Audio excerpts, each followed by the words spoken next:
Bom, o São Paulo finalmente, né, ele consegue uma vitória, quebra um tabu contra esse time aí do Fortaleza, que o São Paulo tem uma dificuldade tremenda de ganhar, mas acho que o principal, galera, é que o São Paulo, ele finalmente, ele nos traz um pouco mais de ânimo, vontade de torcer pelo tricolor, o que tinha sido aquele desânimo, aquele banho de água fria, depois de nós perdermos aquela Copa do Brasil e também aquela Libertadores, o tricolor paulista, ele afastou um pouco o seu torcedor, não afastou? O Júlio Casares, demissão de Belmonte, começa aquele burburinho todo, toda aquela ladainha na nossa orelha e o São Paulo em campo. Como é que faz? O time acabou? O time do São Paulo acabou? Já era? E aí, claro que não, né? Claro que o São Paulo não acabou e o São Paulo voltou a ficar forte agora. Alguns reforços já no time do Tricolor, eles demonstram que o São Paulo tem um elenco bem bacana. O técnico Hernan Crespo deu uma simplificada ontem nessa situação toda, mas eu acho que nós temos muito o que falar e principalmente sobre como o São Paulo ficará daqui de agora em diante. E o futuro também. O São Paulo já planeja algumas modificações. O São Paulo Futebol Clube, ele planeja o que para o ano que vem? Ele quer ser um time gigante, um time extraordinário ou ele quer ficar numa suposta vala comum, num time onde não, aqui é acabar com dívida, aqui o torcedor São Paulino, pá. Tem uma campanha aí de Morumbi Zero, que está sendo bastante discutida. Algumas pessoas, não, Morumbi Zero só atrapalha. Outros acreditando que a última saída que o torcedor São Paulino tem de fazer um barulho e conseguir ser ouvido pela diretoria do São Paulo, que há muito tempo parece ter abandonado o futebol. Não é pela falta de contratação, e sim por contratações erradas. Não é simplesmente pela venda dos jogadores de Cotia, mas por vendas muito abaixo do preço. Então deu muito o que falar, e agora o São Paulo, como que fica para os próximos dias, meses e anos e as contratações e jogadores que o São Paulo vai deixar de contratar. Vem comigo então que vai ser o vídeo mais completo deste planeta Terra. O vídeo que mais vai falar de São Paulo Futebol Clube e tudo o que você quer ou também não tá no barato de ouvir, mas vai comigo que vai ser top. Chega nesse like então aí para dar aquela moral no vídeo e se inscreva aqui no canal também, que você é muito bem-vindo, muito bem-vinda e eu faço questão de ter você por aqui. Vem comigo, você está aqui na coletiva do Juba Futebol e vamos juntos que vai ser top agora. Olha só, o Tapia, ele consegue fazer um gol ontem, que foi um gol muito interessante, né? Muito impactante pro torcedor São Paulino, mas apesar de ser um gol, pô, o gol é bacana? Não, o gol é o principal, né? O gol é o que tem que fazer mesmo. Mas esse gol do Tapia, ele também é um gol que nos coloca uma pulga atrás da orelha. Será que o Tapia não é esse jogador que nós estamos procurando há tanto tempo e que é o cara que vai substituir Caleri, André Silva e o Rian Francisco? Se você parar para analisar, o Luciano sai do banco de reservas ontem e ele acaba fazendo um gol onde ele se emociona. O Luciano é uma grande discussão, mas que vai ficar para outro momento. Eu não quero discutir o Luciano aqui agora. Ele fez um gol, se emocionou e bacana pra ele. Não sei o quanto realmente está impactado, o quanto está emocionado, o quanto está envolvido com o São Paulo. Sei lá se ele está mais preocupado com a carreira dele e com o futuro dele. Agora, ele no banco de reservas, ele estava poupado. Mas será que o Tapia não está merecendo a vaga do Luciano?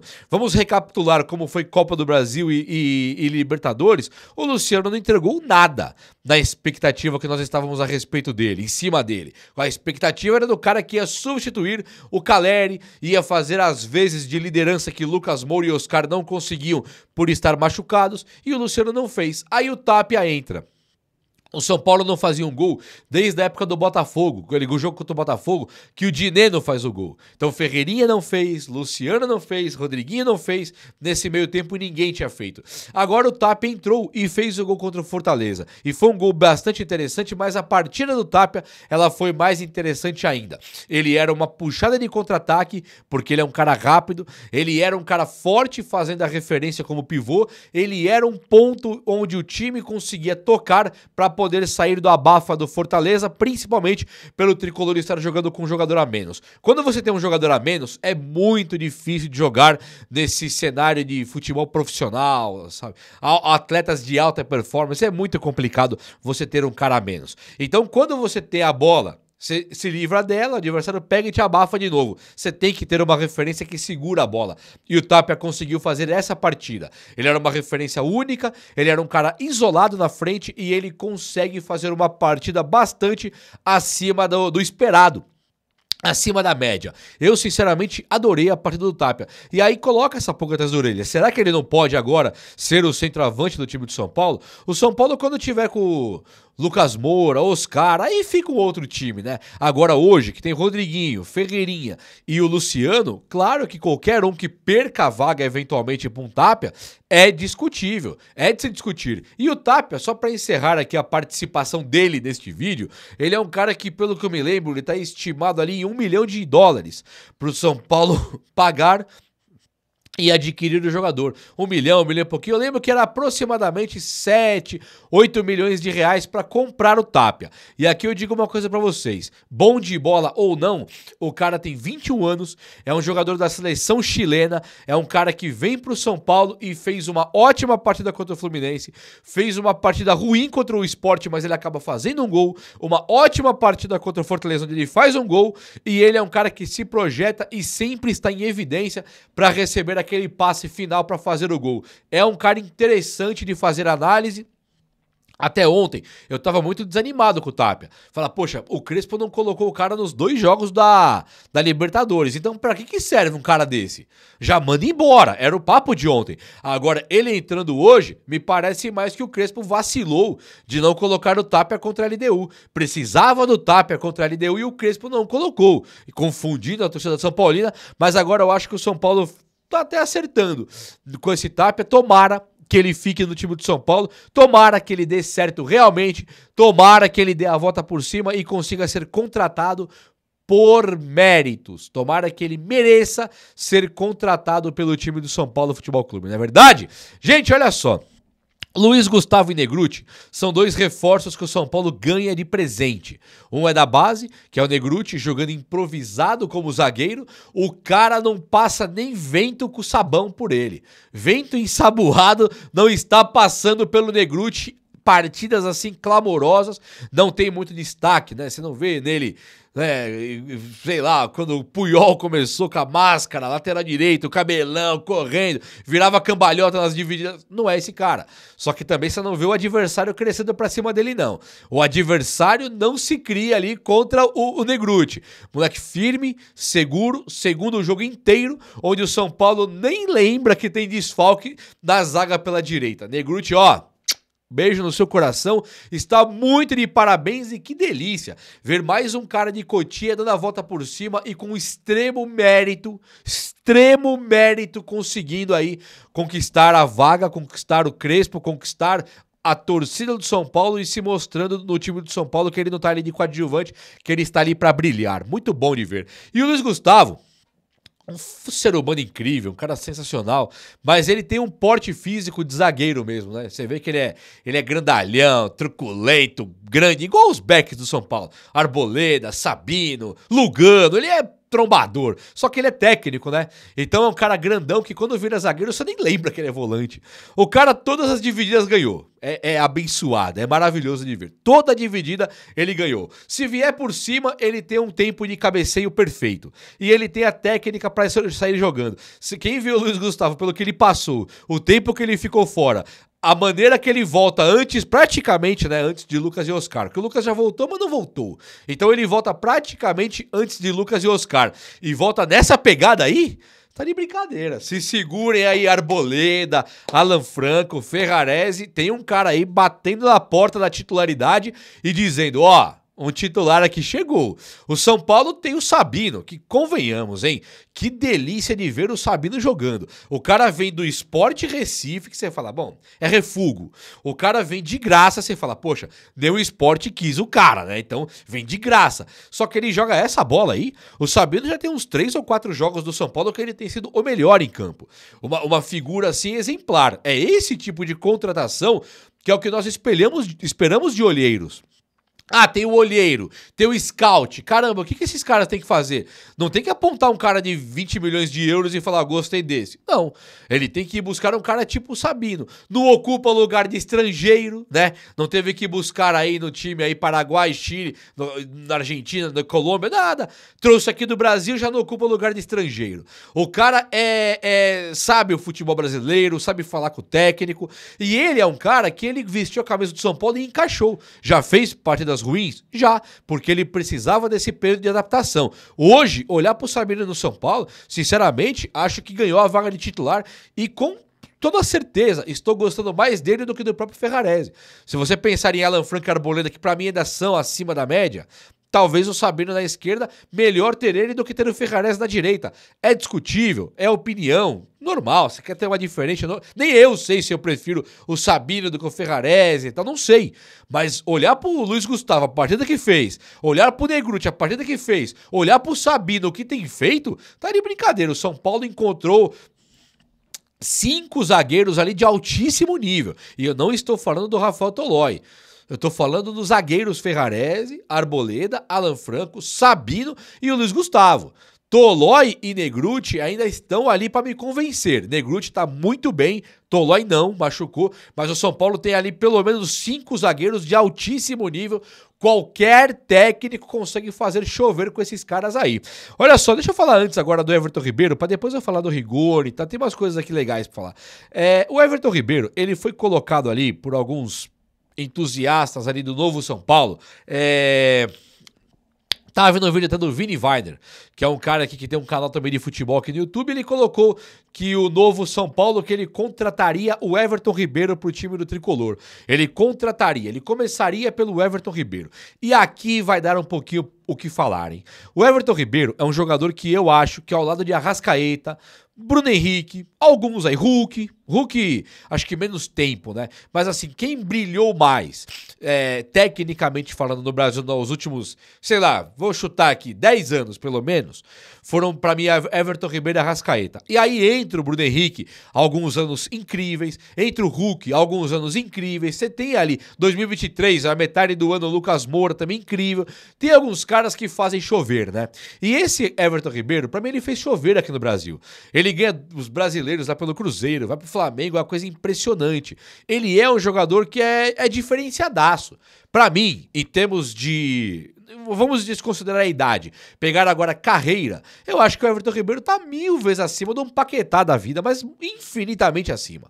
Nem sei se alguém discute isso, né? Que o Paquetá ele tem a carreira na Europa, é titular da seleção brasileira e tal. O Everton Ribeiro, pra mim, ele é um cara diferenciadaço. Não faz os gols do Arrascaeta, mas ele é um cara que ele tem uma visão, sabe, um poder de armação do time que é uma coisa impressionante. Eu gosto muito mesmo de ver o Everton Ribeiro jogando. Sempre quis ele no São Paulo, nunca escondi isso de ninguém, sempre fiz até campanha pro Everton Ribeiro vir pro São Paulo. Gosto demais. Agora, se pensar pelo cenário de hoje, ele empregado no Bahia, parece que ele ganha 1,5 milhão por mês lá. 1,5 milhão por mês não dá pra pagar pra um cara da idade que ele tem. O Everton Ribeiro já passou dos 35 já, então já é um cara que vai entrar no seu declínio físico. O técnico, talvez, logo logo. O físico já começou.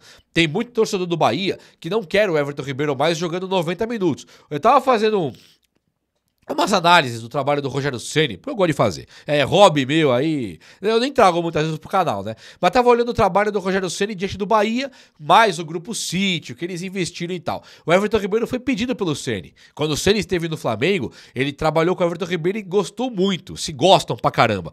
Quando o Ceni foi demitido, o Everton Ribeiro era um dos defensores do Ceni. Então o Ceni pede o Everton Ribeiro no Bahia e o Everton Ribeiro tem vida fácil lá. Mas ele faz por merecer. Só que o torcedor do Bahia já não considera mais que o Ceni tá fazendo certo quando ele mantém o Everton Ribeiro 90 minutos. Sempre que o Bahia perde, o Everton Ribeiro tava se arrastando, tinha que tirar e coisa e tal, e o Ceni não tira. Então, às vezes tira. Então é um cara que, pra mim, hoje, pra chegar no São Paulo, não dá mais. Se o São Paulo estivesse arrumadaço, tá muito arrumado, tá sobrando grana, tá sobrando dinheiro, São Paulo tá com superávit de meio bilhão por ano, todo ano sobra 500 milhões lá. Tá construído, a base de Cotia tá voando, vende jogadores a 300 milhões cada um. Porra, aí o Everton Ribeiro vem, ele, o Oscar, o Lucas, briga a posição e joga o que tiver melhor. Tá maravilhoso. O Oscar machucou o Everton Ribeiro machucou Oscar, e assim vai. Aí tudo bem. Agora o São Paulo não é um time que tem esse dinheiro sobrando e nem tampouco é um time que pode arriscar, né? Então pensar num cara mais velho agora, já tendo o Oscar nesse perfil e ganhando a grana que o Oscar ganha, eu acho que não tem a menor possibilidade de pensar no Everton Ribeiro hoje. Muito por conta da crise do São Paulo. Não é pelo que o Everton Ribeiro é pela crise do São Paulo. O São Paulo hoje ele precisa de um cara mais ou menos, vai, tipo assim o Arrascaeta da vida. É um cara que não importa quem é o time, ele é o melhor em campo. Não importa quem tá jogando, ele vai fazer gol. Esse é o cara que o São Paulo precisa. É aquele Lucas Moura, 2023, que ele não se machucou, chegou no São Paulo e ganhou a Copa do Brasil. É esse cara que o São Paulo precisa. Um cara que ele tenha um jeito de jogar que ele pouco precisa dos outros. Tá mais ou menos assim. O Arrascaeta, quem é o meia dele? Sei lá. Quem é o centroavante? Sei lá. Ele vai fazer gols. Quem que era o meia do Lucas Moura? Sei lá. Quem era o centroavante? Sei lá.